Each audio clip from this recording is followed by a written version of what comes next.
Assalamualaikum warahmatullahi wabarakatuh.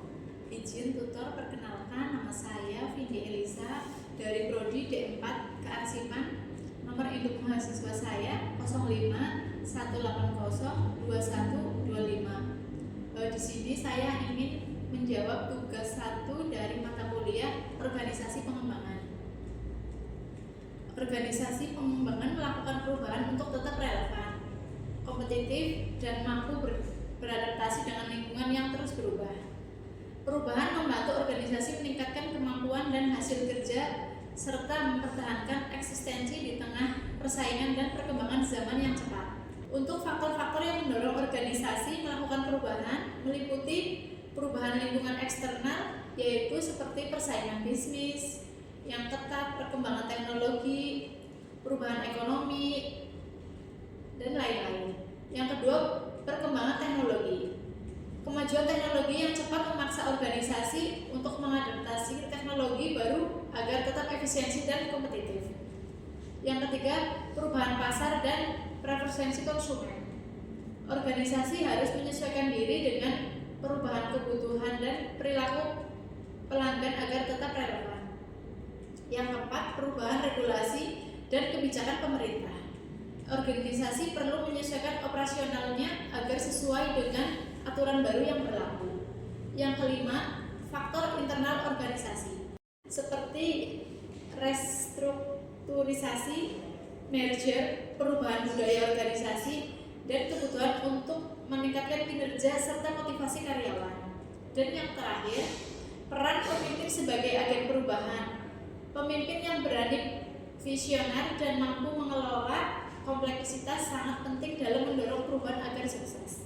Model diagnosis yang cocok digunakan sebagai dasar untuk melakukan perubahan dalam organisasi adalah model yang mampu memberikan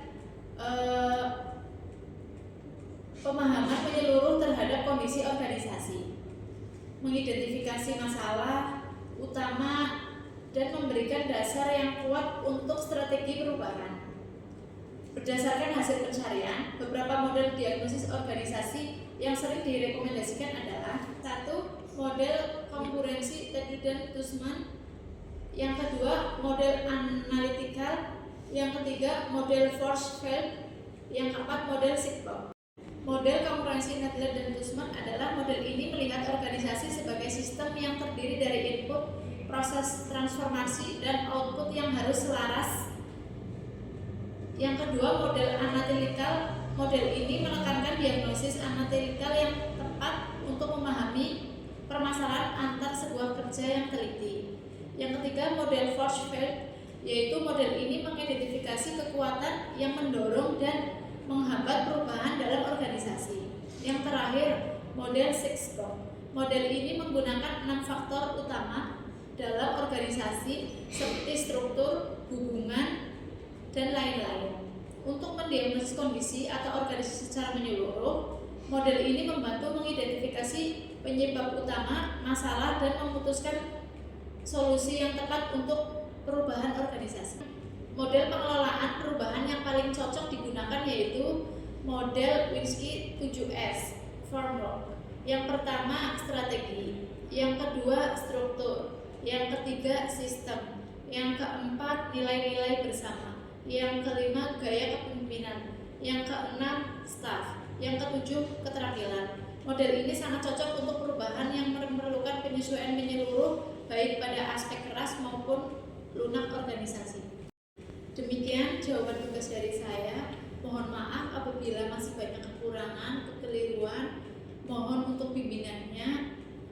Kurang lebih mohon maaf. Wassalamualaikum